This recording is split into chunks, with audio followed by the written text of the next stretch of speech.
अस्सलामुअलैकुम। मैं अभी बना रही हूँ अपने लिए लंच और लंच में मैं आज पराठे बना रही हूँ। मैंने इससे पिछली वीडियो में आपको जो अपनी ग्रॉसरी शॉपिंग दिखाई थी उसमें आप लोगों को नज़र आया होगा कि एक बहुत बड़ी मूली थी और उसी मूली को मैंने अपग्रेड किया क्योंकि ज़्यादा दिन पड़े रहने से आपको पता है कि सूख जाती है, बिल्कुल ड्राई हो जाती है। तो उसको ग्रेट करके मैंने उससे जितना हो सका था मैंने पानी निचोड़ लिया था, लेकिन इसके बावजूद मुझे महसूस हुआ कि इसमें अभी थोड़ा-सा पानी है। और आपको पता है कि जब मूली में थोड़ा-सा पानी रह जाता है, उसमें थोड़ा-सा भी रह जाए तो आपका पराठा ठीक से नहीं बनता और ना ही आप जब साइडें जोड़ते हैं तो साइडें भी नहीं ठीक से जुड़ पाती। तो मैंने उसको ऐसे किया था कि ग्रेट करके और उससे पानी निचोड़ के तो बाद में मैंने उसको ड्राई रोस्ट कर लिया था तवे पे डाल के कि जितना हो सके इसमें से पानी इसका खुश्क हो जाए। ऐसे करके तो मैंने फिर बाद में उसको ठंडा करके फिर उसमें नमक, मिर्च, ज़ीरा मैंने पिसा हुआ डाला था, थोड़ा-सा मैंने सूखा धनिया डाला था क्योंकि मुझे ये बहुत पसंद है, इन दोनों चीज़ों का फ्लेवर। और कसूरी मेथी मेरे घर में है तो सही, लेकिन मैंने नहीं डाली क्योंकि उसकी खुशबू इतनी तेज़ होती है कि मैं थोड़ा-सा भी सालन में अगर कुछ पत्ते भी उसके डालूँ तो वो फिर मुझे बर्दाश्त मुश्किल हो जाती है। तो फिर इसलिए मैंने नहीं डाली। वैसे उसका भी जायका बहुत अच्छे का मज़े का आता है, उसकी स्मेल जब आपको आती है बहुत प्यारी होती है। दूसरा दिन है और आज मौसम इतना प्यारा है, कल भी बहुत प्यारी धूप थी, सेम ऐसे जैसे पाकिस्तान में सर्दियों की धूप होती है और आज भी वैसे ही मौसम था। तो मैंने आज सुबह बच्चों को भी ज़्यादा उनकी जो मोटी जैकेट थी वो नहीं पहना के भेजा। अबराज को भी मैंने उसका अपर पहनाया है और मिराज को भी मैंने उसकी हल्की जैकेट पहनाई है क्योंकि कल भी जब मैं अबराज को स्कूल से लेके आई तो उसको इतना पसीना आया हुआ था, खेल रहा था ग्राउंड में। अभी देखिए नवंबर हाफ हो गया है, आज क्या डेट हो गई है, नवंबर की 15 हो गया, हाफ नवंबर गुजर गया, लेकिन इसके बावजूद इतनी ज़्यादा ठंड नहीं बनी जैसे पहले हो जाती है। पहले तो अक्टूबर में ही टेम्परेचर 1-2 पे चला जाता है और इस साल तो नवंबर भी तकरीबन हाफ हो गया है और अभी तक भी उस तरह की ठंड नहीं बनी। 1 हफ्ता 2 हफ्ते बनती है, फिर जब धूप से ऐसे प्यारा सा मौसम हो जाता है और ये बहुत अच्छी बात है कि वरना तो फिर नवंबर में फुल ठंड होती है और सूरज भी लेट ही निकलता है, 8 बजे तक अंधेरा होता है और 5 बजे वहाँ से दूसरी तरफ शाम होना स्टार्ट हो जाती है। मैं अभी मार्केट आई हूँ, इस मार्केट में मोस्टली चीज़ें 1 यूरो की मिल जाती हैं। इस मार्केट का नाम है टेडी। आपको अजीब लगेगा सुनने में टेडी, क्योंकि मैं जब आई थी यहाँ पे तो मुझे भी ये बहुत अजीब नाम लगा था इसका सुन के, टेडी। और एक यहाँ पे मार्केट है कोडी उसका नाम है, वो भी शायद आप लोगों को सुन के अजीब लगे क्योंकि वो भी मुझे बड़ी हंसी आई थी उसका नाम भी सुन के। अब तो खैर आदत हो चुकी है।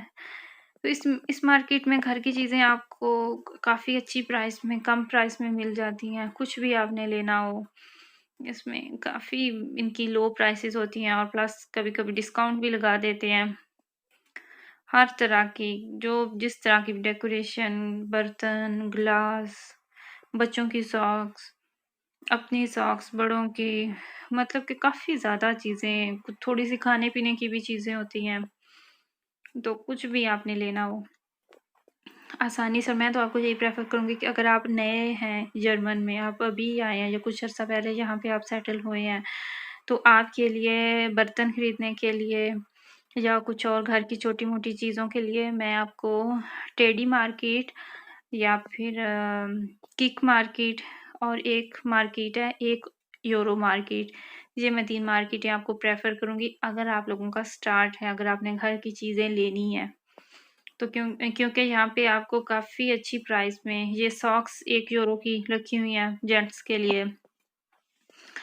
तो काफ़ी अच्छी प्राइस में यहाँ से चीज़ें आप आसानी से ले सकते हैं, फिर आपको ज़्यादा सोचना नहीं पड़ता। ज़ाहिर-सी बात है हम अगर किसी दूसरे सिटी में शिफ्ट होते हैं तो इतना मुश्किल हो जाता है चीज़ें इकट्ठी करने में, बनाने में। और अगर फिर हम मुल्क चेंज कर रहे हैं या फिर हम पाकिस्तान से यहाँ पे आए हैं, यहाँ पे आके हमने नए सिरे से सारा घर बनाना है, घर की चीज़ें लेनी है। अगर आप यहाँ पे रह रहे हो तो आपने यहाँ पे भी सब कुछ इकट्ठा करना है।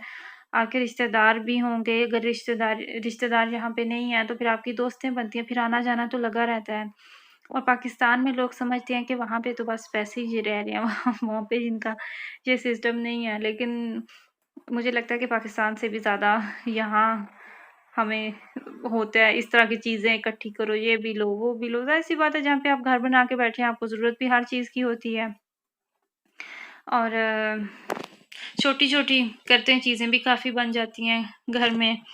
अब आपको इस चीज़ की ज़रूरत है, अब आपने ये लेना है। और मुझे लगता है कि अभी आप अपने आने वाले कल के लिए अपने आज को ख़राब नहीं करें। अगर आप आज में मिसाल के तौर पे जैसे हम देसी लोगों की सोच होती है, पैसे इकट्ठे करें, अपने बच्चों के लिए ये जमा कर लें, हमने ये बिज़नेस बनाना है आने वाले सालों में, हम उनके लिए पैसे इकट्ठे करें, आज कंजूसी करें, ये भी कर लें, वो भी कर लें। मैं ये नहीं कहूँगी कि ये बुरी बात है, बिल्कुल करना चाहिए, ऐसे ही करना चाहिए और समझदारी भी इसी बात में है। लेकिन जब आपकी ज़िंदगी से 10 साल और कम हो जाते हैं, आगे आप चले जाते हैं 5 साल, 10 साल, फिर आपकी ना वो उम्र रहती है और ना आपका वो दिल रहता है। और मेरा यकीन ये है कि अपने आने वाले कल के लिए आज को ख़राब नहीं करें कि आप आज अपनी छोटी-छोटी सी ख्वाहिशें आप दबा के, छोटी-छोटी सी चीज़ों के लिए आप खुद को समझाएँगे कि आने वाला कल अच्छा होगा, तो ऐसा मैं नहीं समझती कि ये ठीक है। क्योंकि आपको नहीं पता कि आने वाला टाइम ज़रूरी तो नहीं बुरा ही हो, अच्छा भी हो सकता है। ये देखें आपको दिखाऊँ मैं ये कमर खुजाने के लिए। मुझे इतनी हँसी आई थी जो पहले मैं देख रही थी कि ये क्या चीज़ है।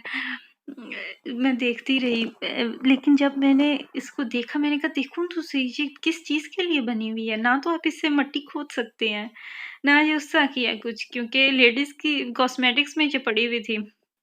तो जब मैंने इसको गौर से देखा, तो उसके ऊपर उन्होंने लिखा हुआ था और उसका मतलब यही था कि ये अगर आपको कमर में ख़ारिश हो रही है तो इससे आप खुजा सकते हैं। ये बच्चों की सारी दूसरी शिकायतें हैं, मीठी साब चीज़ें। यहाँ पे भी ख़ैर अगर कोई बच्चा आ जाए तो मुश्किल से इन चीज़ों के बिना तो कोई चांस ही नहीं ना कि इनके बिना बच्चे बाहर निकल जाएँ। अभी भी मैं मेरे हस्बैंड के साथ आई हूँ इस मार्केट में। अबराश और मिराज की अभी छुट्टी का टाइम नहीं हुआ। यहाँ इसी मार्केट से फ़ारिग होके तो हम यहाँ से ही सीधा उनके स्कूल में जाएँगे। पहले छोटे बेटे को पिक करूँगी, फिर उसके बाद बड़े बेटे के स्कूल जाएँगे। मतलब कि इतनी प्यारी-प्यारी चीज़ें होती हैं डेकोरेशन के लिए भी, कुछ भी और जो इनका फिर अपना मज़हब है उससे लेके जो इनकी अभी है और आजकल तो उनकी मार्केट्स वैसे ही बहुत इन्होंने डेकोरेट की हुई हैं। क्रिसमस आ रहा है ना। जी, मिराज को लेके तो अभी अबराश के स्कूल आए हैं। अबराश साहब तशरीफ़ ला रहे। अस्सलाम वालेकुम। वालेकुम सलाम। और यहीं पे मैं अपनी वीडियो भी ख़त्म करूँगी। नेक्स्ट वीडियो तक के लिए अल्लाह हाफ़िज़।